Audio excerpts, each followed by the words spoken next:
च पतितनाथ पावनेभ्यो वैष्णवेभ्यो नमो नमः। नमो महावदन्याय कृष्णा प्रेम प्रदायते कृष्णाय कृष्ण चैतन्य नामने गौरत्विषे नमः। हे कृष्ण करुणा सिंधु दीनबंधु जगतपते गोपिशा गोपिका कांत राधाकांत नमस्तुते। ताप्त कंचन गौरंगी राधे वृंदावनेश्वरी वृषभानुसुते देवी प्रणमामि हरिप्रिये। जय श्री कृष्ण चैतन्य प्रभु नित्यानंदा श्री अद्वैत गदाधर श्रीवासादि श्री गौर भक्त वृंदा। हरे कृष्णा कृष्ण कृष्ण हरे हरे, हरे राम राम राम हरे हरे। सर्वप्रथम मैं अपने दीक्षा गुरु नित्य लीला प्रविष्टा श्री श्रीमद् भक्ति वेदांत नारायण गोस्वामी महाराज जी के अभय चरण कमलों में अनंत कोटि दंडवत प्रणाम ज्ञापन करता हूँ। उनके हेतु की कृपा की वांछा करता हूँ। तत्पश्चात अपने शिक्षा गुरु नित्य लीला प्रविष्टा श्री श्रीमद् भक्ति वेदांत स्वामी महाराज श्रीला प्रभुपाद उनके अभय चरण कमलों में अनंत कोटि दंडवत प्रणाम ज्ञापन करता हूँ। उनके हेतु की कृपा की वांछा करता हूँ। तत्पश्चात हमारे साथ जुड़े हुए सब वैष्णव वैष्णवियों के चरणों में यथा योग्य प्रणाम स्वीकार हो। जी आप सब लोगों का एक बार फिर से राम कथा के सेशन में बहुत बहुत स्वागत है। राम कथा चल रही है। आ, शिव जी कहते हैं पार्वती जी को कि हरि अनंत हरि कथा अनंता कही सुनहि बहु विधि सब सब संता। भगवान की कथा जो है वो इतनी है कि कोई समझ ही नहीं सकता, है ना। अलग अलग संत अलग अलग मुनि अलग अलग प्रकार से अलग अलग रस का आस्वादन करते हुए अलग अलग कल्प की कथाएं जो है वो गाते हैं। इतनी सारी कथाएं हैं, समझेगा कौन।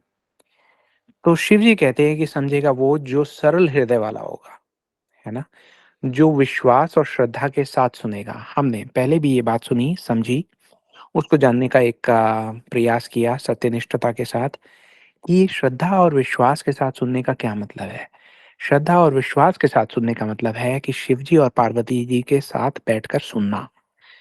देखिए कथा जो है वो हर एक किसी के समझ में आ जाए ये संभव ही नहीं है, ये असंभव है। लेकिन फिर भी हमारे पास एक आशा की एक किरण है। वो किरण ये है कि अगर हम शिव जी और पार्वती जी के सानिध्य में बैठकर उनके चरणों का आश्रय लेकर हरि कथा सुनेंगे और उसको पूर्ण श्रद्धा और विश्वास के साथ सुनेंगे तो हमारा कल्याण हो सकता है। भगवान की लीला क्रम में बहुत बार एक कुछ ऐसे मोड़ आते हैं जिन्हें एक साधारण व्यक्ति तो कभी समझ ही नहीं सकता। जो भक्त बनने की का प्रयास कर रहा है वो साधक भी समझने में कभी कभी असफल हो जाता है, लेकिन जब तक वो श्रद्धा और विश्वास के सानिध्य में है उसे वो समझ में ना आने पर भी स्वीकार करने में कोई हिचक नहीं होती, है ना। कई बार भगवान की जो लीलाएं हैं जैसा कि हमने कहा कि वो थोड़ी अद्भुत होती हैं, विचित्र होती हैं। हम्म, आम, राम अवतार के हेतु अनेका परम विचित्र एक से एका। अब तक हमने सुना कि भगवान के आने के कारण अनेक भी हैं और विचित्र भी हैं। भगवान ने अपने आगमन के हेतु जो लीला रचते हैं वो उन लीलाओं के रचने के समय उन्होंने बहुत से तत्वों को उजागर किया है। कुछ ऐसे तत्व हैं जो हमें पहली बार में समझ आते हैं, कुछ ऐसे तत्व हैं जो हमें 2 बार सुनने में समझ में आते हैं, कुछ ऐसे तत्व हैं जो हमें सालों के बाद अचानक एक दिन समझ में आते हैं। ये प्रत्येक व्यक्ति की, उसके सुकृति के निर्माण की, भक्ति के आधार की अपनी-अपनी यात्रा है ना? जब तक हम उस समय का की प्रतीक्षा में हैं कि ये सब सारी लीलाएँ हमें समझ में आ जाएँ, तब तक हम केवल एक दृढ़ विश्वास रखें, श्रद्धा और विश्वास जैसा हमने कहा, वो रख के हम आगे बढ़ें। आज की जो कथा है, वो भी भगवान के आने का एक कारण है और जैसा हमने कहा कि वो कारण विचित्र भी हैं। इसलिए आज की कथा को सुनने से पहले कुछ विचारों को हमें कथा श्रवण का आधार बनाना है और ये बहुत आवश्यक है, ठीक? क्योंकि आज की कथा थोड़ी-सी ज़्यादा विचित्र है। हमने जानबूझकर सबसे पहले आपको जो कथा सुनाई थी, वो हमने नारद जी की कथा सुनाई। आपको समझाया कि भगवान किस प्रकार से लीला करते हैं। जब उनको अपनी सारी प्रार्थना, स्तुति, अर्चन, विग्रह ये सब सारा जो उनकी विधि पूर्वक जो भगवान की उपासना की जाती है, वो सुनते-सुनते उनका दिल करता है कि कुछ खट्टा-मीठा हो जाए, कुछ नमकीन हो जाए। तो वो कुछ ऐसी लीला करते हैं कि उनके ही भक्त उन्हीं को श्राप दे दें। है ना? तो वो श्राप उन्होंने नारद जी से लिया, उसे स्वीकार किया। कल हमने देखा कि प्रताप भानु जो हैं, वो किस प्रकार से माया के ऊपर फिसल गए, रजोगुण में चले गए। उनके पास एक अवसर आया, जब कपटी मुनि ने कहा कि माँगो क्या चाहिए? और वो अपने लिए चीज़ें माँगने लगे। हमने वो कथा सुनी कि किस प्रकार से जो बूढ़ी माई हैं, वो अपनी बिखरी हुई लकड़ियों को इकट्ठा करने के लिए कह रही है, बजाए इसके कि वो ठाकुर जी की सेवा का प्रयास करके देखें। उसके बाद आज की ये कथा आती है, आज की कथा है वृंदा देवी की और जालंधर की कथा। अब ये जो कथा है इसको हम बहुत ध्यान से सुनेंगे। हम एक बात इस कथा को शुरू करने से पहले एक और बात कहेंगे, वो ये कि आप लोग ध्यान कीजिए, हमने पहले भी ये कहा था कि भगवान जो है, वो भक्तों के विश्वास का और अभक्तों के अविश्वास का पोषण करते हैं। इसका क्या मतलब हुआ? इसका मतलब ये हो गया कि बहुत सी लीलाएँ भगवान इसलिए करते हैं कि जो उन पर विश्वास करते हैं, वो तो उन लीलाओं से पोषित होते हैं, और जो भगवान पर अविश्वास करते हैं, वो भगवान की लीलाओं को विचित्र समझते हैं। वो ये कहते हैं, नहीं ये कैसे हुआ? ये तो मैं विश्वास नहीं कर सकता। ये गलत है, ये ठीक है। भगवान को बोलते हैं कि ये भगवान गलत है, यहाँ भगवान ठीक है कि नहीं है, इसका निर्णय मैं करूँगा। तो हमें उस मानसिकता से बचना है। जैसा हमने कहा कि बहुत सी लीलाएँ समझने का एकमात्र उपाय अगर हमारे पास कोई पूछे कि क्या है, तो वो है श्रद्धा और विश्वास। आज की लीला जो है, हमारे लिए बहुत महत्वपूर्ण इसलिए भी है कि आप यूँ समझिए कि कल की क्लास रह गई और उसके अगली क्लास में हम राम जन्म की कथा करेंगे। राम जी जो है कथा में प्रवेश करेंगे। तो आज की लीला आप ये समझिए हमारी श्रद्धा और विश्वास की जैसे अंतिम परीक्षा हो। इसको आप लोग बहुत ध्यान से सुनिएगा। जैसा मैंने आपको बताया कि आज की कथा है वृंदा और जालंधर की। अब वृंदा जी कौन है? ठीक है? थोड़ा-सा 2 मिनट इसके ऊपर सूक्ष्म विचार है, उसको समझने का प्रयास करते हैं। देखिए नित्य निकुंज धाम में, गोलोक वृंदावन में, जो भगवान का आध्यात्मिक जगत है, उसमें सबसे ऊपर जो जगत आता है, वो है गोलोक वृंदावन। वहाँ पर ठाकुर जी, भगवान श्री कृष्ण और श्रीमती राधा रानी अपने नित्य निकुंज धाम में भिन्न-भिन्न प्रकार की लीलाएँ जो हैं, वो रचते हैं। अब वहाँ पर राधा रानी जो हैं, उनकी एक प्रिय सखी हैं, उनका नाम है वृंदा, ठीक है? वैसे तो देखिए सब सखियाँ जो हैं, वो श्रीमती राधा रानी का ही प्रकाश कण हैं।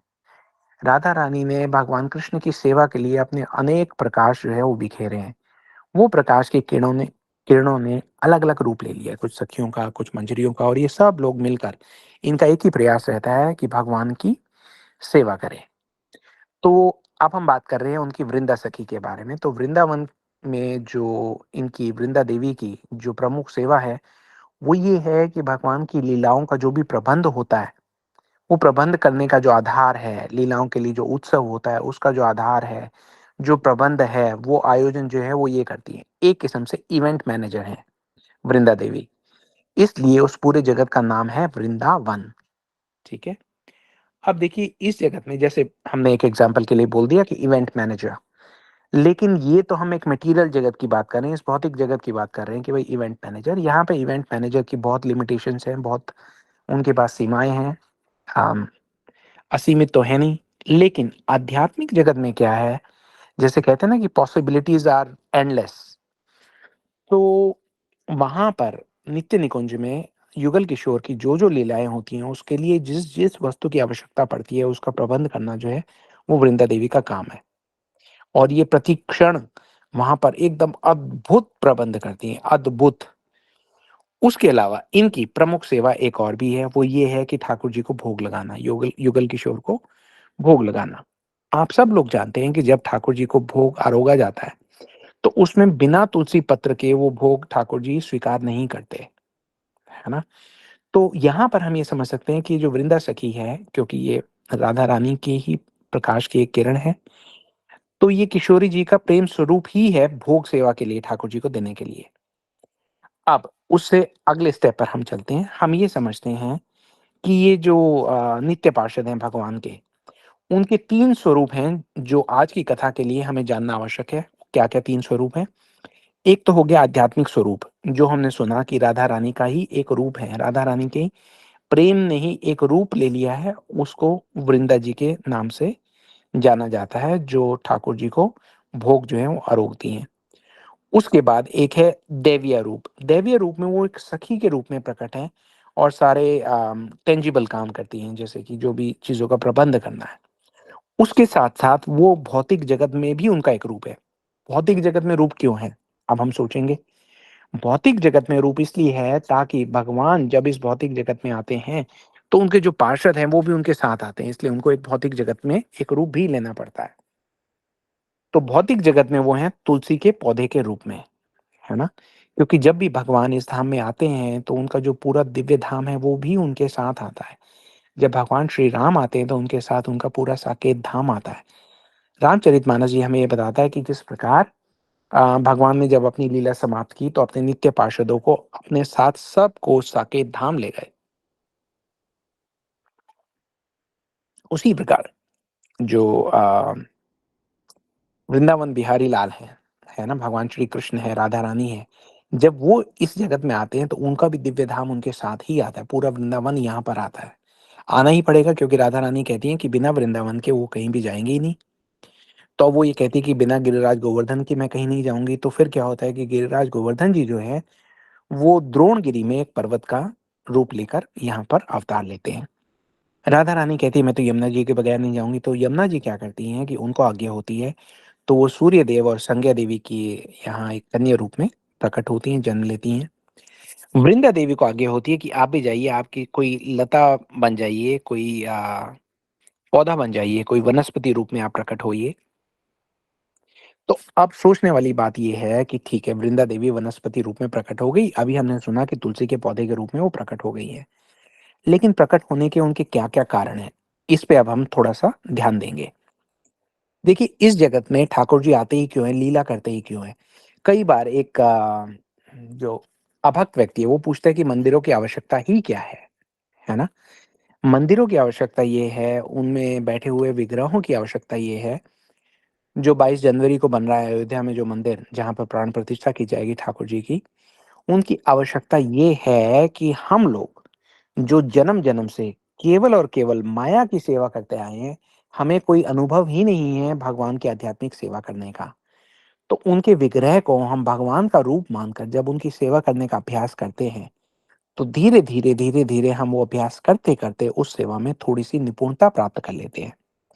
और जब तक हम उस सेवा में पूर्ण निपुणता प्राप्त नहीं कर लेते, तब तक हम इस जगत में फँसे ही रहेंगे। तो पूर्ण निपुणता की बात करें, तो वहाँ बात आती है कि ठाकुर जी की प्रेम पूर्वक जो सेवा है, जो हमें बहुत दक्षता के साथ ठाकुर जी की ओर लेके जाती है, वो है ठाकुर जी को भोग आरोगने की सेवा। ठाकुर जी को हम सुबह-सुबह भोग लगाते हैं, बाल भोग, राजभोग, फिर और अपने सामर्थ्य के अनुसार से स्थान, परिस्थिति और परिवेश को देखते हुए जो-जो संभव है हम ठाकुर जी के आगे वो रखते हैं, साथ में तुलसी का पत्ता रखते हैं। अब तुलसी का पत्ता अगर ना रखा जाए, तो ठाकुर जी उसको कभी ग्रहण नहीं करते।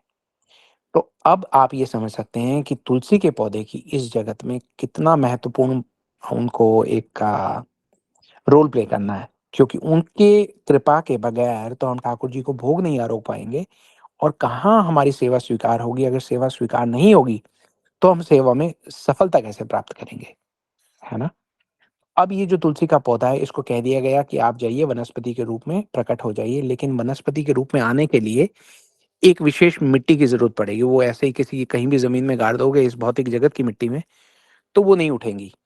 तो उसके लिए क्या हुआ, उसके लिए वृंदा देवी का जब जन्म हुआ, तो वृंदा जी के अंदर ये जो हमने अभी बात की आध्यात्मिक वृंदा देवी हैं, उनका एक अंश स्थापित किया गया।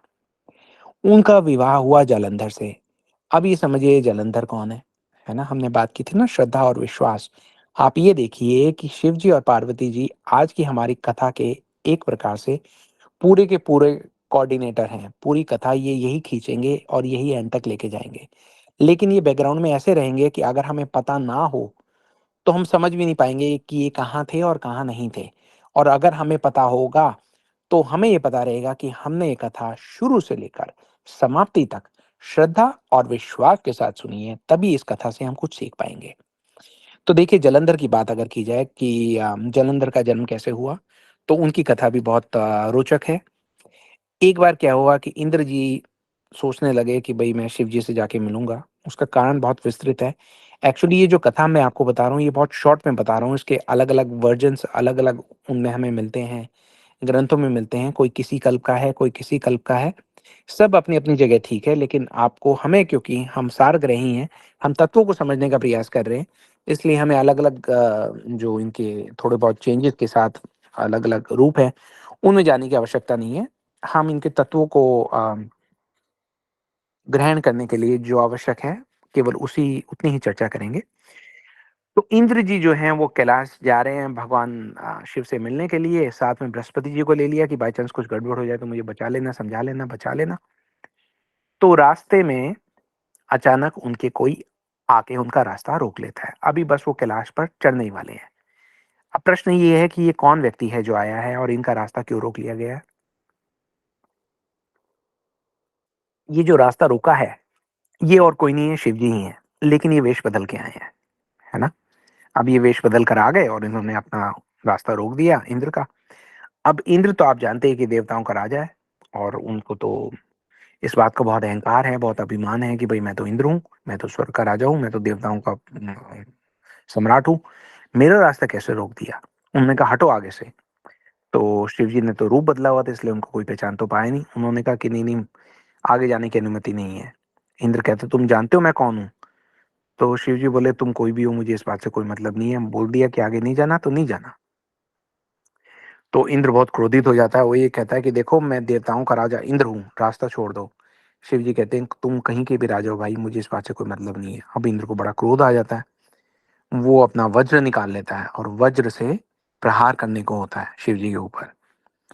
तो जैसे ही वो वज्र अपना निकालता है वज्र और ऊपर उसको लेके जाता है मारने के लिए, तो वहीं पे उसको ऐसा लगता है कि उसका जो हाथ है वो तो एकदम पत्थर बन गया, वो हिल ही नहीं पा रहा। तो इंद्र बड़ा क्रोधित होता है, बोले ये क्या हो गया? ये तो कोई मायावी जीव है। तो वो दूसरे हाथ से वार करने का जैसे ही प्रयास करता है, तो शिव जी को अब गुस्सा आ जाता है ना? शिव जी को गुस्सा आ जाता है तो उनका असली रूप जो है वो वहाँ पर प्रकट हो जाता है। शिव जी का रूप जब प्रकट होता है तो उनका तीसरा नेत्र भी प्रकट होता है। शिव जी को अगर क्रोध आ जाए तो तीसरा नेत्र जो है वो खुल जाता है। अब तीसरा नेत्र उनका खुल रहा है, इंद्र को तो बड़ा बुरा हाल हो गया। बृहस्पति जी को और देखते हैं उनकी आँखें तो काम कर रही हैं, बड़ी आँखों से करुणित प्रार्थना करते हैं कि आज तो मैं गया, ये मेरे से क्या गलती हो गई, मुझे बचाइए जल्दी-जल्दी। बृहस्पति जी जो हैं वो इंद्र के आगे आ जाते हैं, है ना? जो शिव जी का तीसरा नेत्र खुल रहा है, उसकी सीध में आके खड़े हो जाते हैं कि मेरे शिष्य का रक्षण हो जाए और प्रार्थना करने लगते हैं। वो ये कहते हैं कि भोलेनाथ, हम आपको नहीं पहचान पाए। आप सोचिए कि जब मैं ही नहीं पहचान पाया, तो मेरा शिष्य ये इंद्र, ये कहाँ आपको पहचानने की क्षमता रखता है। तो इससे बहुत बड़ी गलती हो गई है। आप कृपा करके इन्हें क्षमा कर दें। तो वो इस प्रकार से स्तुति करते हैं, शिव जी का जो क्रोध है, वो थोड़ा-सा शांत करते हैं। लेकिन शिव जी कहते हैं कि देखिए मेरा तीसरा नेत्र खुल गया है, तो इससे निकलने वाला जो जो प्रभाव है, जो तेज है, उसका क्या करेंगे हम? तो बृहस्पति जी तो हाथ जोड़े खड़े हैं, वो कह रहे हैं कि छोड़िए आप जाने दीजिए। तो शिव जी फिर अपना मुँह दूसरी ओर करते हैं और जो अपना तेज है, वो समुद्र में निस्तारित कर देते हैं। जो समुद्र है, वहाँ पे जहाँ गंगा सागर जाकर समुद्र को मिलता है, उस स्थान पर उनका जो तेज है, वो सागर में जाकर गिरता है। सागर में बहुत बड़ी हलचल होती है। सागर ये कहता है कि वो शिव जी के तेज को मैं नहीं धारण कर सकता, ये तो this is too much for me. तो शिव जी का जो तेज है, वो लहरों के साथ ऊपर आ जाता है। ऊपर आकर वो एक दिव्य बालक का रूप ले लेता है। अब ये जो बालक है, ये बहुत तेजस्वी है ना? बहुत बलशाली बहुत प्रतापी है और इसके जो रोने की आवाज़ है, एक साधारण शिशु के रोने की आवाज़ तो कितनी दूर जा सकती है, ज़्यादा दूर नहीं जा सकती। लेकिन जब ये बालक रोता है, क्योंकि शिव जी के तेज से जन्मा है, उनके क्रोध के तेज से इसका जन्म हुआ है। तो जब ये रो रहा है, तो इसकी आवाज़ ब्रह्मलोक तक जाकर उस ब्रह्मलोक को हिला रही है। तो ब्रह्मा जी बड़े परेशान हुए, बोले ये रोने की आवाज़ कहाँ से आई? भाग कर आए। फ़ौरन देखा अरे बच्चा है, बच्चे को उठाया, गोद में लिया। आस-पास देखा, किसका बालक है? अच्छा जब गोद में लिया तो उनको लगा ये तो बहुत भारी शिशु है, ये इतना भारी कहाँ से आया? तो वो जो बच्चा था वो अपने हाथ-पैर मार रहा था, तो उसने हाथ हिलाते-हिलाते ब्रह्मा जी की दाढ़ी पकड़ ली। तो ब्रह्मा जी को लगा अरे ये तो बड़ी ज़ोर से मेरी दाढ़ी खींच रहा है, दूसरे हाथ से उनका गला पकड़ लिया। ब्रह्मा जी को साँस लेना मुश्किल हो गया, उनकी आँखों में जल आ गया। है ना? उन्होंने बड़ी मुश्किल से अपना गला छुड़वाया और क्योंकि ब्रह्मा जी की आँखों में जल आ गया था, तो इसलिए उन्होंने बालक का नामकरण कर दिया जलंधर। जलंधर को ब्रह्मा जी ने उठाया उनको पता लगा कि ये तो शिव जी के तेज से उत्पन्न बालक हैं, तो उन्होंने सम्मान करते हुए शिव जी का उनको बड़ा किया।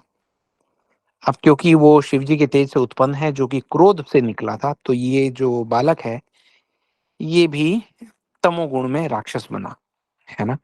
अब इसने अपने बल के आधार पर सारे राक्षसों के जो साम्राज्य है उसको जीत लिया, पूरी पृथ्वी पर इसका आधिपत्य हो गया, आकाश की ओर ये बढ़ने लगा था और इसका जो नाम है चारों तरफ फैल गया, जालंधर, जालंधर, जालंधर।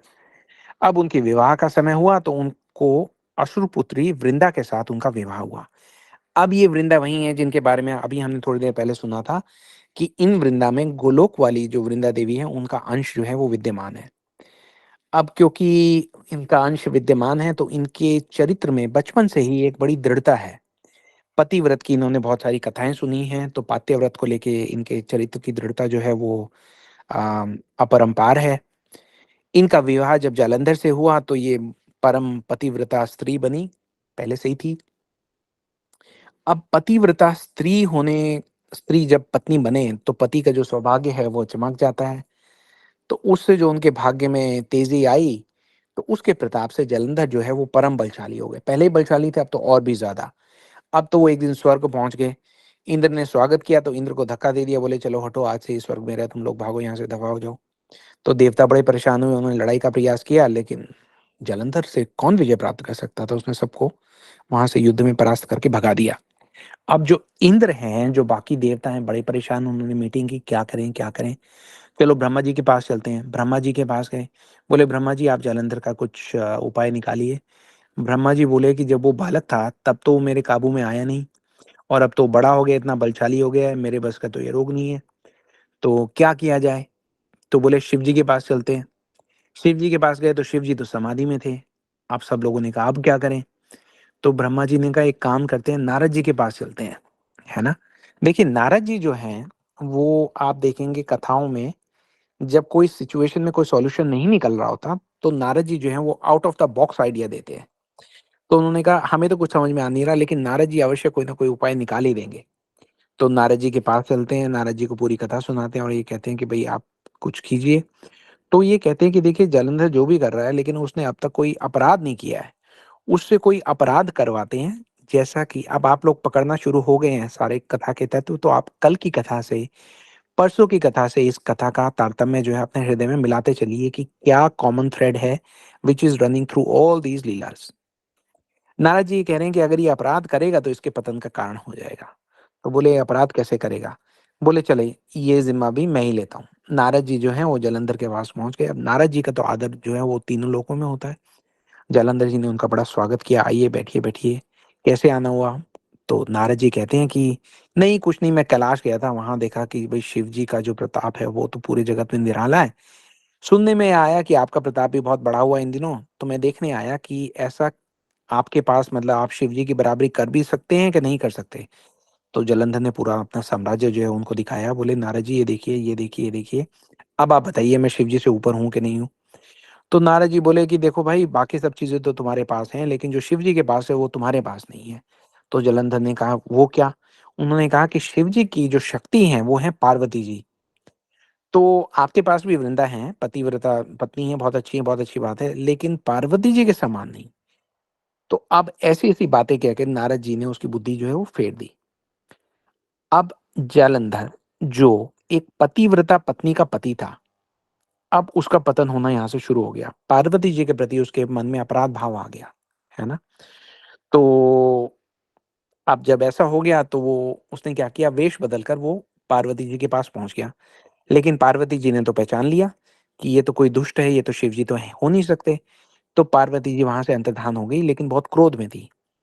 उन्होंने शिव जी को जाकर शिकायत लगाई। शिव जी के साथ जो था इनका जालंधर का युद्ध शुरू हो गया। लेकिन शिव जी भी अलग लीला जो है वो रचते ही हैं। शिव जी ये दिखाना चाह रहे हैं कि भई जिनको मैं नहीं परास्त कर सकता, उनको मेरे स्वामी आके परास्त करते हैं।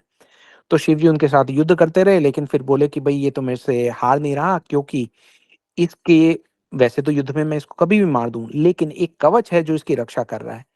तो पूछा गया कि भई क्या कवच है? उन्होंने कहा कि इनकी पत्नी जो है वो इतनी बड़ी पतिव्रता हैं कि उनके पतिव्रत के धर्म का कवच जो है वो इनकी रक्षा कर रहा है। तो पार्वती जी ने कहा कि अच्छा, तो शिव जी के इशारे पर पार्वती जी ने फिर भगवान श्री हरि से प्रार्थना की।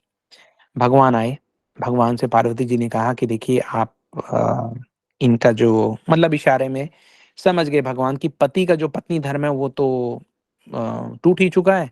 अब जो पत्नी का पति धर्म है, उसके टूटने का समय आ गया है। अब पार्वती जी के कहने पर भगवान जो है वो वृंदा देवी के पास गए, उनकी पत्नी जालंधर की पत्नी के पास गए। अब यहाँ पे समझने की बात ये है कि जो भगवान हैं, वो ही पूरी सृष्टि में एक पुरुष हैं, बाकी सब स्त्री हैं और सबके जो पति हैं वो केवल और केवल श्री भगवान ही हैं।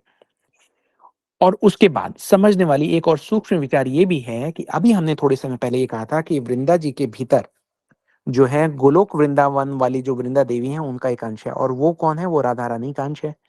तो राधा रानी का अंश जो है उसके पास अगर भगवान जाएँगे, तो भगवान तो उनके पति हुए ना, राधापति कौन है? भगवान श्री हरि ही तो हैं।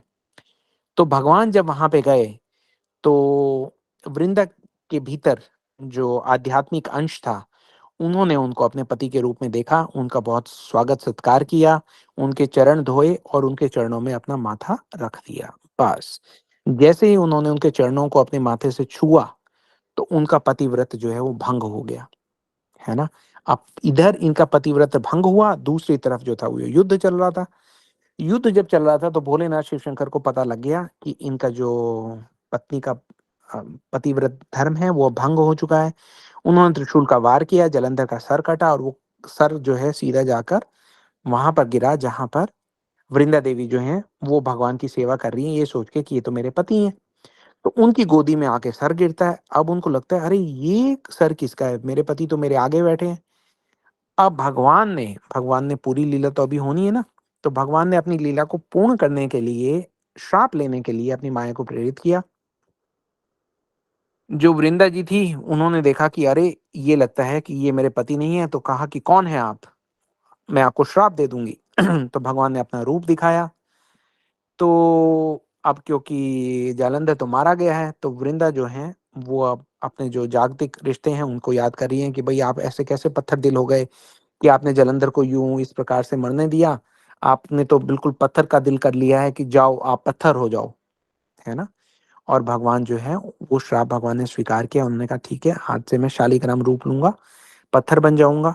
फिर उसके बाद वृंदा ने कहा कि जिस प्रकार से आपने वेश बदलकर किसी दूसरे की पत्नी को धोखा दिया है, उसी प्रकार से अगले जन्म में जालंधर जो हैं, ये जब अगले जन्म में आएँगे, रावण बन के आएँगे और ये वेश बदलकर आपकी प्रिया को धोखा धोखा देने के लिए आएँगे। तो आप सब जानते हैं कि जब चित्रकूट के वन में भगवान राम, लक्ष्मण, सीता जी रह रहे थे, तो वहाँ पे सीता जी को साधु रूप में रावण ने आकर हरण कर लिया था। हालाँकि माया सीता का हरण किया था, लेकिन इसी श्राप की जो है वो पूर्ति हुई थी। फिर वृंदा जी कहती हैं कि और आप अपनी पत्नी को ढूँढने के लिए भगवान शेष के साथ वन-वन में भटकोगे और फिर आपके हाथों ही मेरे पति का उद्धार होगा। इसका मतलब ये है कि मेरा उद्धार तो आपने कर दिया है, मेरे पति का उद्धार करने की जो रिस्पॉन्सिबिलिटी है वो अब आपकी है और एक पतिव्रत धर्म का जो मैं पालन करती थी, उसी को आगे बढ़ाते हुए वो ये कहती हैं कि मैं अब सती होने जा रही हूँ। वो अपना अग्निकुंड में प्रवेश करती हैं जालंधर के शीश के साथ और वहाँ पर भस्म हो जाती हैं। वो जो भस्म बनती है उसमें देवता लोग जो हैं भगवान की प्रार्थना करके 3 बीज डालते हैं, आपने कथा सुनी होगी, एक तो तुलसी जी का बीज है, एक आँवले का है जिसको देवफल कहते हैं और एक हरड़ का। तो वहाँ से तुलसी का पौधा जो है उत्पन्न होता है और तब से इस संसार को भगवान की इस लीला ने तुलसी का पौधा दिया है। तुलसी का पौधा जो दिया है उसकी सेवा हम करते हैं, उसकी बहुत-बहुत महिमा है। हम अपने ग्रुप पे एक पोस्ट डालेंगे जिसके द्वारा आपको पता लगेगा कि तुलसी के पौधे की कितनी महिमा है। अगर कोई व्यक्ति भगवान की भक्ति नहीं करता, हमें बहुत बार मैसेज आते हैं कि भई हमारे परिवार में कोई ऐसा व्यक्ति है, जो भगवान की भक्ति नहीं करता। उसकी सुकृति बढ़ाने का एक बहुत सुंदर उपाय ये है कि देखिए आप लोग तो भारतवर्ष में रहते हैं, तो भारतवर्ष में बहुत सारे घरों में हम देखते हैं कि तुलसी महारानी की आरती होती है, उनकी पूजा होती है, उनका पौधा रखा जाता है। तो ऐसे व्यक्ति से आप बोलें कि जैसे ही वो स्नान करके आए, उसको एक लोटे में जल दे दीजिए और उनको बोलिए कि थोड़ा-सा जल ज़रा तुलसी जी में डाल आओ। उनको ज़्यादा उपदेश देने की ज़रूरत नहीं है। जैसे-जैसे वो तुलसी जी में जल डालते जाएँगे, वैसे-वैसे उनकी भक्ति में वृद्धि होती जाएगी। एक ही साल में चमत्कार हो जाएगा। ये चमत्कार अगर मैं गिनती गिनने जाऊँ तो कम से कम 200 ढाई सौ केसेज़ मेरे अपने देखे हुए हैं। तो अब ये इस जगत में नहीं आते अगर भगवान ने लीला ना की होती। वो लीला करने के लिए भगवान ने स्वयं को श्राप दिलवाया। जैसे मैंने कहा कि बहुत सारे भक्त लोग इस लीला को ठीक से समझ नहीं पाते, वो कहते हैं अरे भगवान ने ये क्या किया, भगवान को ऐसा नहीं करना चाहिए था, वैसा नहीं करना चाहिए था। लेकिन हमें पता है कि श्रद्धा और विश्वास के साथ ये जो लीला हुई है, ये पूर्ण तरह हर प्रकार से जो है वो धर्म संगत है। प्रत्येक जीव के अगर कोई पति हैं, अगर कोई स्वामी हैं, तो वो श्री भगवान ही हैं। और इस जगत के सब जीव जो हैं वो भगवान में ही वास करते हैं। भगवान में ही जालंधर भी हैं। है ना? तो कोई हैरानी की बात नहीं कि वृंदा ने जालंधर को देखा भगवान के अंदर, क्योंकि भगवान तो हैं ही। और क्योंकि जालंधर ने वृंदा जी के मन में विचार आया कि ये तो मेरे पति हैं, मैं इनकी सेवा करूँ और पति धर्म का पालन करूँ। भगवान की उपस्थिति में जो भी विचार आपके मन में आएगा, जो भी इच्छा आपके मन में आएगी, उसे भगवान जो है वो पूर्ण कर देते हैं। भगवान ने वो इच्छा पूर्ण की, अपने कदम आगे बढ़ाए। उन कदमों में वृंदा ने अपना मस्तक रखा, अंग संग हुआ, उनका पतिव्रत जो है वो भंग हो गया। इतना ही चाहिए था उनके पति से इस जगत को मुक्ति दिलाने के लिए। शिव शंकर भोलेनाथ ने बाकी का काम कर दिया। पार्वती जी देख कर प्रसन्न हैं, शिव जी संतुष्ट हैं। और जब तक ये लोग संतुष्ट हैं, प्रसन्न हैं, तब तक हम भक्ति की शरण में हैं। तो आज की इस कथा में आप सब लोगों का आने के लिए, हमारे साथ जुड़ने के लिए बहुत-बहुत धन्यवाद। आपका साधुवाद। आपने श्रद्धापूर्वक ये सब सारी दिव्य कथाएँ सुनी। इनको आप सुनते रहिए, ये आपके मन में उठने वाले भक्ति के पौधे का पोषण करने के लिए बहुत-बहुत आवश्यक है। कल हम एक और कथा सुनेंगे, भगवान के आने का एक और हेतु, और उसके बाद मंडे को स्पेशल क्लास होगी। जैसा हमने अब तक बताया है कि वो 1 घंटे चलेगी क्लास। उसमें हम भगवान के जन्म की लीला करेंगे, क्योंकि वो विशेष दिन है। अयोध्या के मंदिर में भगवान की प्राण प्रतिष्ठा होगी। आप अपने जानने वाले को, दोस्तों को, रिश्तेदारों को, पड़ोसी को, जिसको भेज सकें, कथा का लिंक भेज दीजिएगा। उन सबसे प्रार्थना कीजिएगा कि इस कथा में वो जुड़ें, इस कथा को जितने ज़्यादा से ज़्यादा लोग सुनें। अपने हृदय में भगवान के लिए स्थान बनाइए। मंदिर में तो बन चुका है। अपने हृदय को अयोध्या बनाइए, अपने हृदय को वृंदावन बनाइए। है ना? इन्हीं शब्दों के साथ मैं अपनी वाणी को विराम देता हूँ। आप में से अगर किसी ने कुछ कहना है तो वो कह सकते हैं। अगर हमारे लिए कोई सुझाव, कोई टिप्पणी, कोई आशीर्वाद है, हम अपने प्रचार-प्रसार का कार्य और किस प्रकार से सुचारू रूप से आगे बढ़ा सकते हैं, उसके बारे में अगर आपके पास कोई निर्देश हैं, तो आप बेहिचक हमें दीजिए, हमें बताइए। हमें हरे आशीर्वाद दीजिए कि कृष्ण। हम अपने गुरुवर की कोई सेवा कर सकें। जो बोलना चाहे अपना हाथ खड़ा कर लीजिए। हरे निशा दीदी कृष्ण। आपको बुलाएँगी और फिर हम आपसे बात करेंगे। हरे कृष्ण। हरे हरे कृष्णा। कृष्ण आप प्रभु जी। सभी को दंड प्रणाम। पायल कतुरिया दीदी। हाँ जी। हेलो, नमस्ते। हरे हरे कृष्ण कृष्णा। प्रभु जी। जी, हरे कृष्ण दीदी। प्रभु जी, जैसे ये पिक्चर में हम दिखा रहे हैं, जो ये आ रही है स्क्रीन पे, कि जी, ये जयमाला हो रही है, बट लेकिन परम गुरुदेव का एक वीडियो आया था, जी, जिसमें परम गुरुदेव ने वो बताया था कि किसी वृंदा देवी का गोप के साथ जो विवाह होता है, वो तो महा अपराध है, जी, अपराधमय है ये। जी, तो जी, बट जी, जैसे अभी हम ये देख रहे हैं कि ये गोप के साथ वृंदा देवी का विवाह हो रहा है। जी। ऐसे देखिए हमारे इस संसारिक जगत में हाँ, भी हम लोग, कई लोग मनाते हैं वृंदा जी का विवाह, तो जी ये भी देखिए तो 2 गलत ही अलग-अलग माना चीज़ें हैं। जाता है। हाँ, देखिए अब आप समझिए इस बात को। जो आप पिक्चर देख रहे हैं, अगर आप ध्यान से देखेंगे तो उसमें आप देखेंगे कि अभी हमने क्या कहा था कि राधा रानी का ही जो भक्ति स्वरूप है, वो ही एक अंश है। एक हाँ भक्त जी। जो है वो इसे इस प्रकार से देखता है कि ये राधा और कृष्ण की लीला है ना? हम्म, हमें भी उसी जी। प्रकार से देखना है। कुछ ऐसे दूसरे भी लोग हैं जो अलग-अलग ग्रंथों में अलग-अलग महात्म्य की कथा आती है। कार्तिक महात्म्य में इसकी एक अलग से कथा आती है। कुछ लोग जो हैं शालिग्राम जी का और तुलसी जी का विवाह करते हैं। हमारे यहाँ गुरुजी का ऐसा निर्देश है कि जो विवाह है वो तो भांडीर वन में हुआ था भगवान कृष्ण का और राधा रानी का। हाँ हमारे जी। लिए तो वही एक विवाह है। तो हाँ हमारे लिए जी। वही एक परम विवाह है और उसी को ऐसे ही मानना चाहिए। ठीक है जी। दीदी? अच्छा, जी, एक चीज और प्रभु जी, जैसे कई बार ऐसे होता है कि घर में जैसे तुलसी दल नहीं निकाल पाते या कई बार रह जाता है, तो मैंने एक जैसे कंठी माला अलग रख रखी हुई है, तो मैं वो थाली में कंठी माला रख देती हूँ, तो भी वो ठीक है क्या? जी देखिए वो इमरजेंसी के लिए प्रोविज़न है, लेकिन हाँ बेस्ट तो जी। जो है वो तुलसी का पत्ता ही है। अगर तुलसी का जी। पत्ता ना हो, तो फिर उस माला को यूज़ कीजिए। कई बार इमरजेंसी में हम लोग भी करते हैं, लेकिन जैसा हाँ मैंने जी। कहा कि वो इमरजेंसी के लिए है ना? जी, जी। जी, ठीक है। ठीक है। जी, बहुत अच्छा। हरे कृष्ण। हरे ओके कृष्ण। दीदी, हरे कृष्ण। हरे कृष्णा। हरे अनुराधा। कृष्ण। अनुराधा दासी दीदी।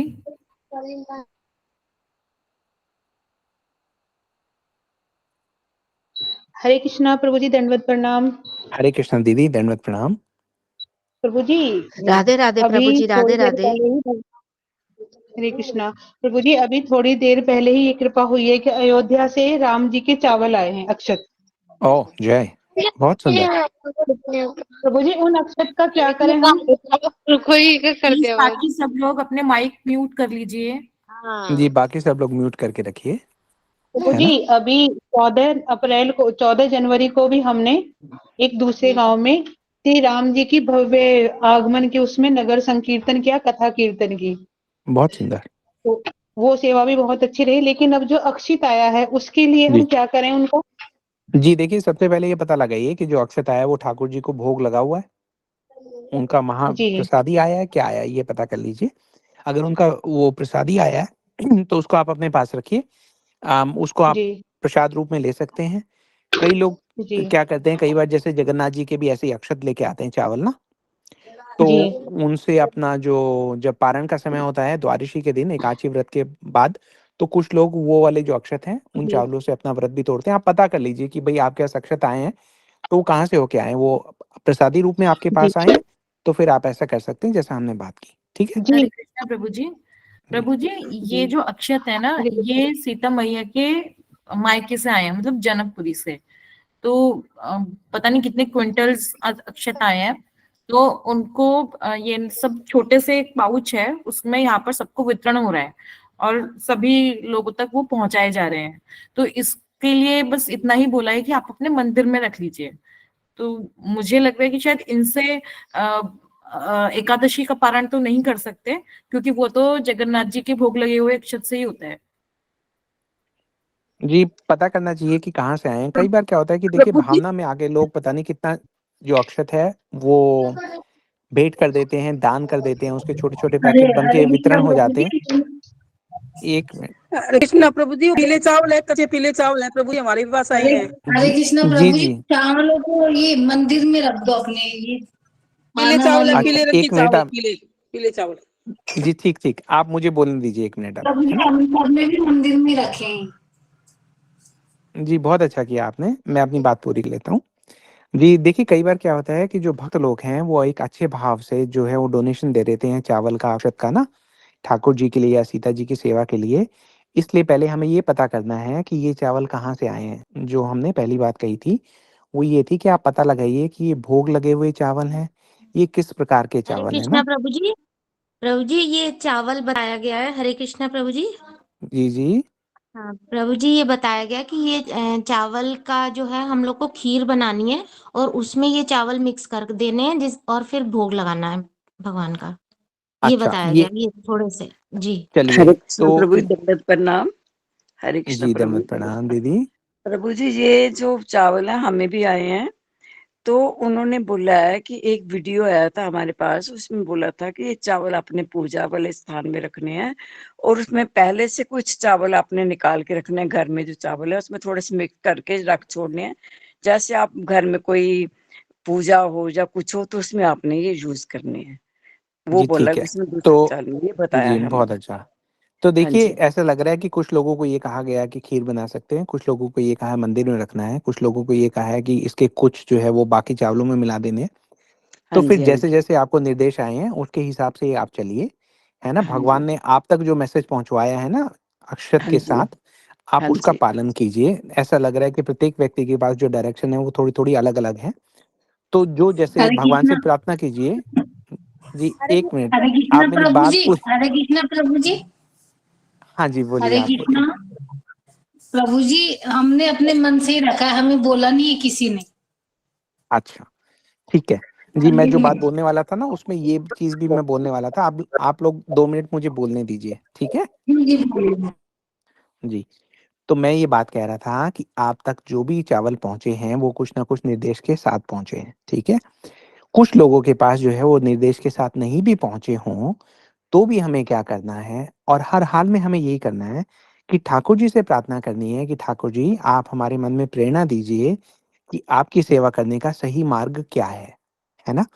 फिर आप कुछ समय वेट कीजिए। जब तक आप वो वेट कर रहे हैं तब तक ये चावल आप अपने मंदिर में ठाकुर जी के पास रख सकते हैं।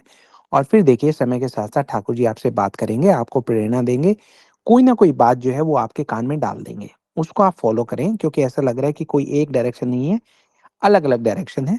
तो उसमें भी कोई बड़ी बात नहीं है, जब तक आपने एक सच्चे हृदय के साथ ठाकुर जी की सेवा का भाव रखते हुए उन निर्देशों का पालन किया है, तो वो सब का सबको फल मिलेगा। है ना? अब आप एक-एक करके हाथ उठाइए और निशा दीदी जिसको बुलाएँ, वो हमें बताते जाइए, फिर हम आपसे बात करेंगे। उससे सबसे बात हो पाएगी अच्छे से। हरे कृष्णा, प्रदीप सोलंकी दीदी। प्रदीप सोलंकी दीदी। हरे कृष्णा प्रभु जी, दंडवत प्रणाम। हरे कृष्ण दीदी, दंडवत प्रणाम। दीदी आप प्रदीप दीदी बोल रहे हो? हाँ जी। प्रभु जी, मेरा सवाल ये था, जो आपने बोला था ना, वृंदा देवी और जालंधर जी की भस्म से 3 पौधे उत्पन्न हुए थे, वो जी, तीसरा समझ में नहीं आया प्रभु जी मेरे। सॉरी मेरे बोलने में कमी रह गई होगी। 3 पौधों की मैं बात कर रहा था, एक तो तुलसी जी और हाँ जी। दूसरा आंवला। आंवला को देव फल भी कहा गया है, ऐसा कहा गया है कि आंवले में जितनी औषधि है वो किसी और फल में नहीं है। तीसरा बताया गया है हरड़, हरड़। हरड़, ठीक है प्रभु जी। ठीक है जी? जी, हाँ देखिए जी। इस कथा के ना आपको देखेंगे कि थोड़े-थोड़े भिन्न-भिन्न रूप भी हैं कई जगह। कई जगह कुछ बताया गया है, कई जगह कुछ बताया गया है। उनके पुराने जन्म के बारे में भी जो कथाएँ हैं, हमें ये समझना पड़ेगा कि ये कल्प भेद के कारण है। किसी कल्प में कुछ हुआ, किसी कल्प में कुछ हुआ। लेकिन हमने जो सार पकड़ा, हमने जो तत्व पकड़ा वो ये है कि भगवान हमारी भक्ति को वृद्धि देने के लिए अनेक प्रकार की लीलाएँ करते हैं। और यहाँ पर तुलसी जी को यहाँ पर आना था। हमें तुलसी जी के बारे में कैसे पता लगता अगर उसके साथ कोई इंटरेस्टिंग कथा जो है वो ना जुड़ी होती। इसलिए भगवान ने अपनी ओर से बहुत इंटरेस्टिंग कथा जोड़ी। देखिए कितने ट्विस्ट एंड टर्न थे इस कथा में। कहाँ जालंधर है, फिर वो बन गए, फिर वृंदा देवी बन गई, फिर सस्पेंस बन गया। अरे भैया ये तो इतनी पतिव्रता हैं, तो इनके पति को तो कुछ हो ही नहीं सकता। जब शिव शंकर भोलेनाथ उनके साथ उलझ रहे हैं, फिर भी बात नहीं बन रही, तो फिर क्या होगा? भगवान कैसे करेंगे? आके सीधा ही उनको उड़ा देंगे या फिर कोई लीला करेंगे? लीला करेंगे तो ऐसी लीला की तो क्यों की? है ना? तो ये सारी चीज़ें भगवान इसलिए करते हैं ताकि हम उसका जो प्रयोजन है उस पे थोड़ा चिंतन मनन कर पाएँ, भगवान की लीला में ज़्यादा से ज़्यादा डूब पाएँ, उनको समझ पाएँ, अपना श्रद्धा और विश्वास जो है, वो हम उसमें और ज़्यादा उठा सकें, बढ़ा सकें इन विषयों में ना। तो आपका पॉइंट बहुत अच्छा था दीदी, थैंक यू। तो प्रभु जी, मैंने ये कार्तिक मातम में ये भी सुना कि वो तीसरा पौधा कमलगट्टा है प्रभु जी। फिर वो अरहर, वो कमलगट्टा ही है, कुछ और है प्रभु जी? जी, वो अलग है, ये अलग है, इसीलिए मैंने आपको बोला कि कुछ कथाओं में जो है वो थोड़ा-थोड़ा भेद है ना? सब कथाएँ अपनी-अपनी जगह ठीक है। हरे कृष्ण प्रभु जी, दंडवत प्रणाम। ओके दीदी, हरे कृष्णा, दंडवत प्रणाम। हरे कृष्णा, काजल दीदी। हरे कृष्णा प्रभु जी। हरे कृष्णा दीदी, दंडवत प्रणाम, कैसे हैं आप? मैं बिल्कुल ठीक हूँ भाई। जी, सर, जी। मेरा ये सवाल था कि जैसे बोलते हैं कि जब मनुष्य का अंत होता है तो उस समय भगवान के नाम का कीर्तन करना चाहिए, है ना? जब मनुष्य तो का अंत समय हो। अगर किसी जीव का अंत समय आ गया है तो भगवान का कीर्तन होना चाहिए। जी, हाँ जी, हाँ जी। तो मतलब मनुष्य के लिए तो ये बात हमको पता है, लेकिन जैसे जानवर है, हमारा एक छोटा सा पिल्ला था, वो मर गया, है ना? जी। तो जब उसका हुँ, लास्ट टाइम था, मैंने वहां पे तुलसी जी का पत्ता भी रखा और वहां पे राधे राधे और हरे कृष्णा मंत्र भी बोला ना। जी। तो मैं यही पूछ रही थी कि भगवान के मतलब, वैसे तो भगवान का नाम सभी जीवों के लिए है, पर क्योंकि ये जानवर जो है ये तो अपनी भोग योनि में होते हैं ना, हाँ, तो इनके अंत समय पे अगर हम भगवान का नाम लेते हैं तो क्या उससे इनका भी उद्धार हो सकता है? जी देखिए भगवान का नाम तो प्रत्येक व्यक्ति का उद्धार ही कर सकता है ना? मंगल हाँ भवन जी। अमंगल हारी। तो भगवान का जो नाम है वो भगवान से भिन्न नहीं है, वो भी मंगल ही मंगल है। तो भगवान का नाम तो लेना ही चाहिए। हमारे तो बच्चे मुझे याद है जब छोटे थे तो रास्ते में पार्क में जा रहे होते तो लगता था कि कोई कॉकरोच मरने वाला है या कोई चिड़िया का एक्सीडेंट हो गया है तो हम कार रोक के उसके पास जाकर हरे कृष्णा महामंत्र का जाप करते थे। पार्क में घूमने जाते थे तो बच्चे मुझे याद है पेड़ों के पास खड़े होके करते रहते थे भगवान के नाम का जाप ना। तो वो तो देखिए ये एक एनर्जी है, साउंड एनर्जी है ना, शब्द की जो एनर्जी है। पूरा का पूरा संसार जो है वो ओंकार से निकला है ना? और वो ओंकार जी कौन है? भगवान ये कहते हैं कि पूरे उनमें शब्दों में जो ओंकार की ध्वनि है वो मैं हूँ। तो कहने का मतलब ये जी है कि जो ध्वनि के अंदर जो एनर्जी है, जो एक शक्ति है, वो जब हमें वो सुनना बंद हो जाती है वो ध्वनि, तो भी वो शक्ति वहाँ पे विराजमान रहती है ना? जी आप किसी जगह में कई बार आप घुसते हैं और आपको लगता है यहाँ बहुत नेगेटिव एनर्जी है, क्योंकि वहाँ पे बहुत सारी जो नेगेटिव चीज़ें हैं वो कही गई हैं। जैसे ही आप मंदिर में जाते हैं तो वहाँ पे आपको एक बड़ा पॉजिटिव एनर्जी आती है, सकारात्मक ऊर्जा आती है। क्या कारण है? क्योंकि वहाँ पे भगवान की कथा हुई है, भगवान के नाम का जाप हुआ है, ये इधर-उधर की बेकार की चीज़ें कम हुई हैं, है ना? तो जी इसलिए जितना आप बोलेंगे प्रत्येक जीव के लिए, मनुष्य तो जो है 84 लाख योनियों में केवल 4 लाख योनि मनुष्य की है। बाकी सब योनियाँ जो हैं वो भी तो जीव ही हैं ना, तो भगवान के ही बनाए हुए हैं। वो बेचारे धीरे-धीरे मनुष्य योनि की तरफ बढ़ रहे हैं। मनुष्य योनि में अभी आए नहीं हैं, लेकिन आएँगे एक दिन। तो जितना आप उनको भगवान के नाम का जाप करेंगे, उनकी गति जो है वो बढ़ जाएगी। वो जल्दी-जल्दी आगे बढ़ेंगे। तो ये बहुत जी अच्छा है। हुँ। जी धन्यवाद सर, यही सवाल था। जी, जय श्री धन्यवाद राम आपका। प्रभु बहुत जी, अच्छा जय श्री प्रश्न राम। पूछा। जय श्री राम प्रभु जी, कैसे हैं आप? मैं भी ठीक हूँ प्रभु जी, आप कैसे हो? बिल्कुल ठीक प्रभु जी। बहुत कैसा अच्छा लग रहा लगा है प्रभु आपको? आपकी, बहुत अच्छा लग रहा है प्रभु जी आपकी कथा सुन के। जी, राम कथा बिल्कुल सुन के आनंद आ रहा प्रभु जी। आप और हम तो है। केवल सेवा कर सकते हैं। हाँ जी, हम दोनों बहन भाई एक साथ आपकी कथा सुन रहे थे। जी, अरे प्रभु जी आपका बहुत-बहुत धन्यवाद। देखिए आपके जैसे लोग जो हैं वही समाज का बदलाव करेंगे। जो इकट्ठे बैठ जी के परिवार में राम कथा सुनते हैं, उनमें प्रेम भी बढ़ता है और सौभाग्य भी उनका बहुत वृद्धि होती है जी प्रभु जी। जी जी। ये आपके जैसे अगर वाचक हो जो इतनी अच्छी तरह से कथा सुनाते हैं, तो प्रभु जी आनंद आ जाता है फिर तो।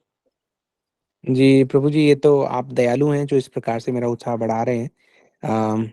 लेकिन चलिए मैं तो ये उम्मीद करता हूँ कि इस सेवा से आप लोग प्रसन्न हैं, तो मेरे गुरुजी भी प्रसन्न होंगे, आशीर्वाद देंगे। जी, जी उसी जी लालच में हम सेवा कर रहे हैं, जी। है ना? एक पंक्ति है किसी महान कवि की है कि जाहि विधि राखे राम ताहि विधि रहिए, सीताराम सीताराम सीताराम कहिए। बहुत सुंदर। तो बस यही है कि जो भी हो रहा है सब प्रभु कर रहे हैं, बस उनका नाम लेते जाओ, आगे बढ़ते जाओ, भवसागर से एक दिन पार हो जाओ। आपने आपने प्रभु जी 100 बात की एक बात बोल दी। बहुत सुंदर, बहुत बढ़िया बोला प्रभु जी आपने। आप कहाँ रहते हैं प्रभु जी? सर हम यहीं ग्रेटर नोएडा में रहते हैं। अच्छा, अच्छा, ग्रेटर नोएडा में रहते हैं आप। हाँ बहुत जी। बढ़िया, बहुत सुंदर प्रभु जी। आप वहाँ आस-पास किसी मंदिर में, मठ में कहीं जाते हैं? अ, हाँ हमारे गांव में एक मंदिर है, प्राचीन शिव जी का मंदिर है, वहां जाते हैं सोमवार को। बाकी बहुत बढ़िया, हमारे पास में इस्कॉन मंदिर बहुत ज्यादा है। हमारे बहुत ग्रेट अच्छा नोएडा प्रभु में जी। भी है, नोएडा में है, दिल्ली में है, तो कभी ना कभी वहाँ जाते रहते हैं। बहुत अच्छा है प्रभु जी, आप जाते बाकी अभी रहिए अपनी भक्ति। लास्ट लास्ट वीक राधा रानी के कृपा हुई के बरसाने धाम गए थे। वेरी नाइस, जी जी। Very nice. हरे कृष्णा ठीक है, प्रभु जी, हरे कृष्णा। ओके प्रभु जी, हरे कृष्णा। आप अगली बार कहीं धाम में जाएँगे तो हमारे लिए भी आप प्रार्थना कीजिएगा। जी जी जी बिल्कुल प्रभु जी, बिल्कुल। जी, अच्छा प्रभु जी, हरे कृष्णा। हरे कृष्णा। मधुलिका सोलंकी दीदी। हरे कृष्णा दीदी, दंडवत प्रणाम। प्रभु जी को भी दंडवत प्रणाम। दंडवत प्रणाम दीदी। प्रभु जी हम तो बिल्कुल एलकेजी में पढ़ने वाले बच्चे हैं प्रभु जी। प्रभु जी, जी हम सारे ही तीसरे बीज के बारे में आप थोड़ा-सा मुझे विस्तार से बताइए, क्या क्या है पौधा और किस काम में आता है? क्या इसकी भी पूजा की जाती है? जी, एक प्रकार की औषधि है ना? अच्छा, जी, तो औषधि है, बाकी मैंने भी कभी इस बारे में ज़्यादा सोचा नहीं, क्योंकि जब भी हम लीलाएँ देखते हैं, हम ये देखते हैं कि ठाकुर जी हमें क्या सिखाने के लिए दे रहे हैं। उसके साथ-साथ ठाकुर जी क्योंकि बहुत दयालु हैं, तो हमारे स्वास्थ्य के लिए भी कुछ दे देते होंगे। जैसे इस लीला में हमने सुना कि आँवले का जो फल है, उसमें बहुत सारे गुण होते हैं। हरड़ जो है वो शायद मुझे लगता है कि सर्दी वगैरह में वो जो श्वास के रोग हैं, उनमें काम आता है। मैंने कहीं सुना है, मुझे ज़्यादा नॉलेज नहीं है इसलिए मैं आपको ज़्यादा नहीं बता पाऊँगा। मैं आपसे क्षमा चाहूँगा। जिसके बारे में ना पता हो ना ही बोलना अच्छा, लेकिन आप फाइंड आउट कर सकते हैं ईज़िली, ये तो कोई बड़ी बात नहीं है कि हरड़ के उसमें क्या-क्या वो होते हैं, गुण होते हैं। हमारा ध्यान तो ये रहता है कि ठाकुर जी की लीला में क्या-क्या तत्व थे। तो आप थोड़ा ठीक है सर्च करेंगे, आपको मिल जाएगा इजीली। ठीक है प्रभु जी। हरे कृष्णा प्रभु जी, जी, दंडवत मेरा प्रणाम। ज्ञान सीमित है इस बारे में। ओके दीदी, हरे कृष्णा। हरे कृष्ण। हरे कृष्ण। प्रभु जी, इसमें औषधीय गुण होते हैं, ये स्टमक से रिलेटेड जितनी भी प्रॉब्लम्स होती है ना, उसमें हरड़ बहुत यूजफुल होती है। जी, और जी, जी, स्किन के लिए, हेयर के लिए, स्टमक से रिलेटेड जो भी प्रॉब्लम्स होती हैं उसके लिए, जी, तो बहुत नाइस। चीजों में इसका यूज होता है। जी, जी, जी, जी, बहुत अच्छा। अब है सुरेखा गुप्ता दीदी। हरे कृष्णा सुरेखा दीदी। हाँ, हरे कृष्ण, दंडवत प्रणाम दीदी। दंडवत प्रणाम दंडवत प्रभु जी। प्रभु जी, एक दंडवत क्वेश्चन ये था, कल कल जो आपने दंडवत बताया प्रणाम था दीदी। प्रताप भानु, आवाज आ रही है प्रभु जी? जी, आवाज आ रही है, आप बोलिए। प्रभु जी, कल प्रताप भानु राजा का बताया था आपने कि वो बने थे, रावण बना था। आज बताया आपने कि जी, जालंधर रावण बना था, मतलब क्या कथा है इसकी? जी, जी, देखिए, आप अगर हमारे साथ सब कथाओं में जुड़े रहेंगे ना, तो आपको सब सारी चीजें क्लियर हो जाएंगी। शिव जी ये कहते हैं कि भगवान जो है वो बार बार आते हैं, कोई ऐसा नहीं है कि एक बार आए हैं, बहुत बार आए हैं, है ना। तो उसके बाद वो ये कहते हैं, क्योंकि वो अलग अलग बार आए हैं, एक ही बार आने के भी कारण बहुत हो सकते हैं और अलग अलग बार आने के भी कारण बहुत हो सकते हैं। तो एक कल्प में जो जालंधर थे वो रावण बने, एक कल्प में प्रताप भानु जो थे वो रावण बन गए। अभी कल हम कथा करेंगे, उसमें हम देखेंगे कि जो जय और विजय भगवान के दो परिकर हैं, द्वारपाल हैं, वो भी रावण बने, है ना। अच्छा, तो कल्प वेद के अनुसार, जी, कल्प वेद के अनुसार बने मतलब। कल्प भेद में अलग अलग लीला में थोड़ा थोड़ा चेंज आ जाता है, भगवान को थोड़ी थोड़ी वैरायटी अच्छी लगती है। अच्छा, ठीक है हाँ, प्रभु जी। अच्छा, उसके साथ आप ये भी समझिए कि भगवान क्योंकि एक ही चीज बार बार रिपीट नहीं करना चाहते ना, थोड़ा थोड़ा अलग अलग कर देते हैं। तो हम्म, अनंत कोटि ब्रह्मांड जो है वहां पे हर कल्प में भगवान जा रहे हैं अपनी लीलाएं करने के लिए। तो किसी ब्रह्मांड में लीला में थोड़ा सा ये चेंज आ जाता है, किसी लीला में वो चेंज आ जाता है। जब वाल्मीकि जी लिख रहे थे रामायण, तो उन्होंने उनके अंदर जो पूरा प्रकाश जो चल रहा था ठाकुर जी की लीला का, वो किसी और कल्प का चल रहा होगा। यहाँ पे तुलसीदास जी ने शिव जी को बोला, तो शिव जी जब बैठ के, तभी शिव जी, आप ये सोचिए कि वो ध्यान में बैठ गए, ठीक है। अब हाँ, आपको क्या लगता है कि वो एक ही लीला को रिप्ले करते रहते हैं? वो एक ही लीला के डिफरेंट डिफरेंट जो वो हैं स्वरूप हैं, उनको देखते रहते हैं। तभी तो वो ये कहते हैं कि मतलब हर एक कारण जो है उसके बारे में कैसे बताया जाए कि कितने विचित्र हैं और कितने अनेक हैं। तो वो तो ये कहते हैं कि मेरी समझ में, मेरे अनुमान में तो ये पॉसिबल ही नहीं है समझाना, लेकिन फिर भी गिरिजा जी, क्योंकि आपने पूछा है तो मैं कुछ कारण आपको बता रहा हूँ, है ना। तो हाँ, ये सब सारी चीजें जो हैं वो हम अपनी क्लासेस में ना एक्सप्लेन कर चुके हैं पहले। आपकी लगता है बीच में एक दो क्लास छूट गई होंगी, तो लेकिन अच्छा किया आपने पूछ लिया। आप पुरानी क्लासेस भी सुन सकते हैं, हम रिकॉर्डिंग देते हैं, तो उससे आपके डाउट क्लियर हो जाएंगे सारे, है ना। ठीक है प्रभु जी, दंडवत जी, प्रणाम। ठीक है दीदी, धन्यवाद, प्रणाम। हरे कृष्णा गरिमा दीदी। गरिमा सिंह दीदी।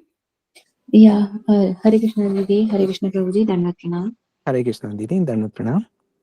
प्रभु जी, एक क्वेश्चन मेरे दिमाग में भी आया है। तो जैसे आपने बोला कि हर कल्प में एक अलग लीला होती है, राइट? तो जी, as per my knowledge, I don't know if I am correct, तो कल्प के अंदर भी मनवंतर होते हैं, मनवंतर में चतुर्युग होते हैं, लाइक 4 युग होते जी, हैं। जी, तो मतलब जितना मुझे अभी तक समझ आ पाया जी, है, तो हर जी, त्रेता युग में राम जी का अवतार होता है, एंड राम नहीं, जी हर आते त्रेता में नहीं, हैं। हर त्रेता में पूरे नहीं, कल्प में, पूरे कल्प पूरे में एक कल्प बार में। आते तो हैं। 14 मनवंतरों में सिर्फ एक बार राम जी आते हैं, इज जी, इट? ओके, ठीक है, बस यही पूछना था। थैंक यू सो मच प्रभु जी, जी। हरे कृष्णा। ओके दीदी, हरे कृष्ण। हरे कृष्णा सत्यम प्रभु जी। हरे कृष्ण प्रभु जी, दंडवत प्रणाम। हरे कृष्ण सभी वैष्णव को दंडवत प्रणाम।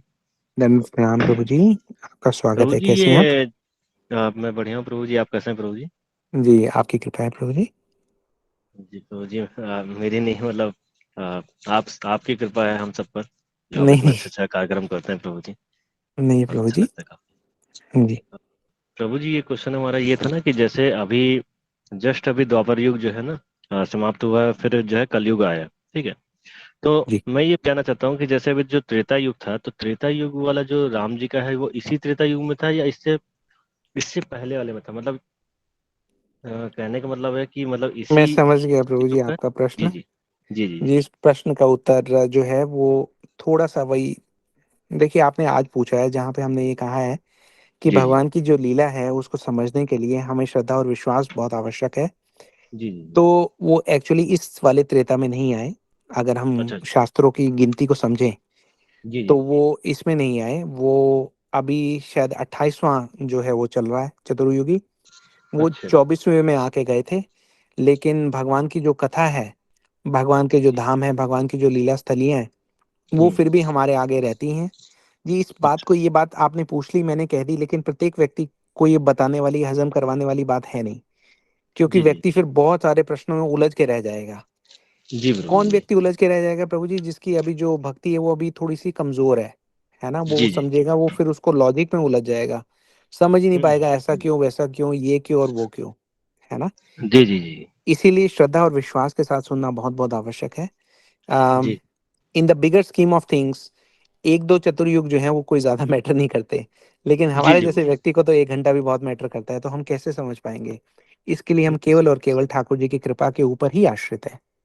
हाँ, एक्चुअली प्रभु जी डाउट इसलिए आया था कि मैंने मतलब पहले भी किसी से डिस्कस किया था, तो मुझे सुनने में आया था कि छठवें मनवंतर में या इस तरह से कुछ आया था। तो मैंने कहा एक बार कंफर्म कर लेते हैं, क्योंकि डाउट नहीं रहना चाहिए। इस वजह जी। से मैंने पूछा था आपसे। जी। जी, प्रभु जी। जी, जी। ठीक है प्रभु जी। धन्यवाद ओके प्रभु जी। प्रभु जी। हरे हरे कृष्णा। कृष्णा। हरे कृष्णा। किसी का कोई और प्रश्न या सुझाव या कोई विचार? सुनीता लोथिया दीदी।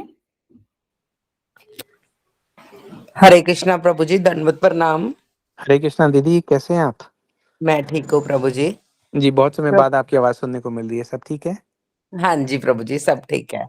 जी। प्रभु जी, मेरा क्वेश्चन आज की कथा से तो रिलेटेड नहीं है, पर भक्ति से रिलेटेड है, तो क्या मैं यहाँ पे पूछ सकती हूँ? जी, हम पहले बाकी लोगों से पूछ लेते हैं कि आज की कथा जी से प्रभु जी। संबंधित कोई प्रश्न है, तो पहले उनसे जी हो जाए, जी फिर प्रभु जी। आपके प्रश्न का उत्तर देने का प्रयास करेंगे। जी, और कोई हैं जो अभी बात करना चाहें? वरना फिर हम दीदी से बात करें। प्रभु जी, और किसी का हैंड रेज नहीं है। मधुलिका हुँ। दीदी, आपका प्रश्न हो चुका है ना? हरे कृष्णा हाँ दीदी, मधुलिका मेरा हो चुका। हाँ दीदी, दीदी, आप हैंड बता। डाउन कर लीजिए प्लीज। गरिमा दीदी का भी हो चुका है। हरे कृष्णा प्रभु जी। प्रभु जी, मैं हिमाचल से बिलोंग करती हूँ, तो यहाँ पे तो मतलब गौड़िया मठ या ऐसा कुछ भी नहीं है। तो प्रभु जी, मैंने ये पूछना था कि यहाँ पे ऑस्ट्रेलिया से कुछ लोग आए हैं और वो मतलब महामंत्र का बहुत ज्यादा प्रचार कर रहे हैं, और अगर उनके कथा सुने या उनके लेक्चर सुने, तो वो जस्ट ऐसे ही हैं जैसे हमारे गौड़िया मठ के लेक्चर्स होते हैं। बहुत बहुत सुंदर, दुनिया उनके साथ जुड़ रही है, बहुत लेकिन वो बढ़िया। ना किसी संप्रदाय से हैं ना कुछ। हाँ, महामंत्र उन्होंने बहुत लोगों को सिखाया है और लोग करते। यहाँ पे अब लोग महामंत्र जपने भी लगे हैं, बहुत महाप्रभु की बढ़िया। कथा भी बताते हैं। तो प्रभु जी, जय। क्या जो ऐसे लोग हैं, जैसे हमें ये सिखाया गया है कि 4 संप्रदाय में से एक संप्रदाय होना चाहिए, लेकिन अगर उनका कोई संप्रदाय नहीं है, लेकिन वो महाप्रभु की कथा सुनते हैं, वो महामंत्र का जप करते हैं, रूटीन में 16 राउंड्स करते हैं, तो क्या ये लोग भी मतलब उनको भी वही फल मिलेगा अगर वो संप्रदाय से नहीं जुड़े? जी, देखिए दीदी, वो ऐसा हो नहीं सकता कि वो संप्रदाय से ना जुड़े हुए हों, नहीं है प्रभु ना? जी, नहीं, क्योंकि जो प्रचार जो कह लो कि हेड है ना, उनके हाँ। भी कोई गुरु नहीं है। अच्छा, तो हाँ, वो जो मतलब जिन्होंने कह लो गोलक एक्सप्रेस करके उन्होंने अपना वो बनाया, और उनके खुद के हाँ। भी गुरु नहीं है। वो खुद से ही प्रचार करने लगे हैं। आगे लोग उनको वो दीक्षा भी नहीं देते, लेकिन उन्हें लोग फिर भी गुरुजी कह के बुलाते हैं। तो जी, जी। ये जो लोग जुड़ रहे हैं, ये मतलब कहाँ तक सही है प्रभु जी? देखिए, किसी दूसरे के बारे में तो हम क्या टिप्पणी करें कि कौन क्या कर रहा है, क्या नहीं कर रहा। हम तो केवल यही सोच सकते हैं कि वो अगर हरे कृष्णा महामंत्र का जाप जो है, वो पूरी गंभीरता के साथ कर रहे हैं, भगवान के नाम का उच्चारण जो कर रहे हैं, उसका उनको लाभ तो होगा ही होगा। ये है कि वो संप्रदाय में अभी नहीं है, तो उसके लाभ से वो धीरे-धीरे डिपेंड करता है ना कि उनके अंदर की जो वो है। देखिए, मंत्र 2 प्रकार से किया जाता है ना?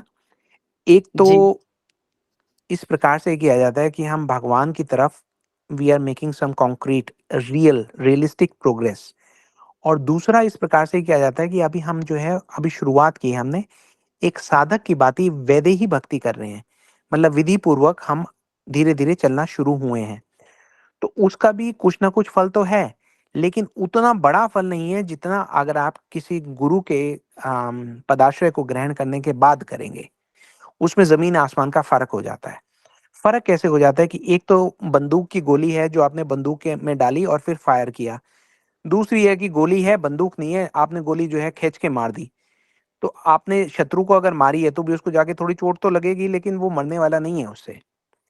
तो हमारे जो पुराने जन्म के जो कर्म हैं, जो प्रारब्ध हैं, हम भगवत नाम का जो महामंत्र है उसका तो फ़र्क होगा ही होगा।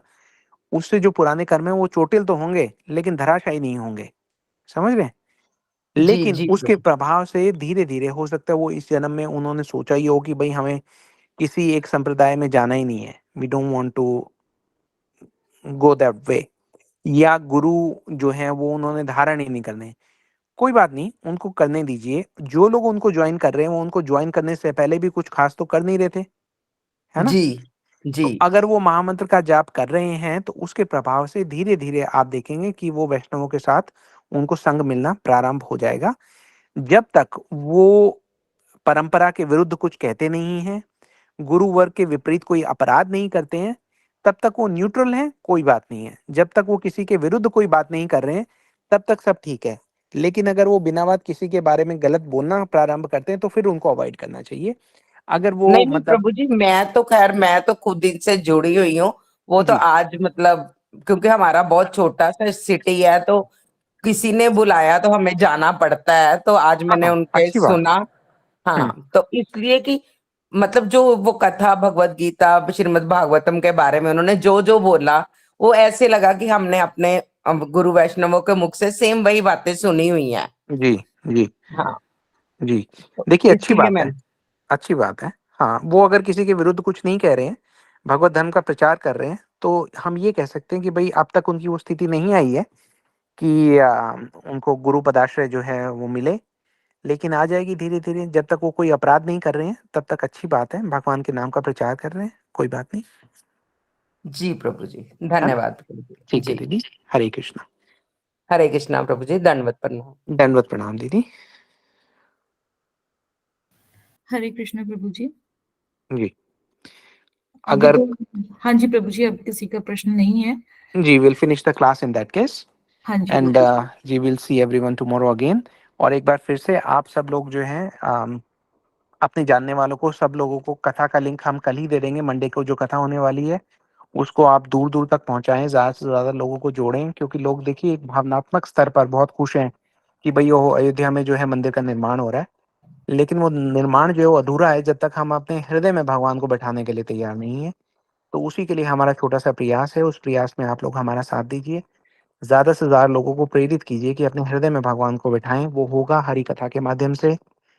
हमने पहले भी कहा है, आज एक बार दोबारा कहते हैं, बंगाली में ये कहा जाता है कि हरि कोथाय। इसका मतलब ये है कि हरि कहाँ है? उसका उत्तर आता है कि हरि कथाय। भगवान जो हैं वो हरि कथा में हैं, है ना?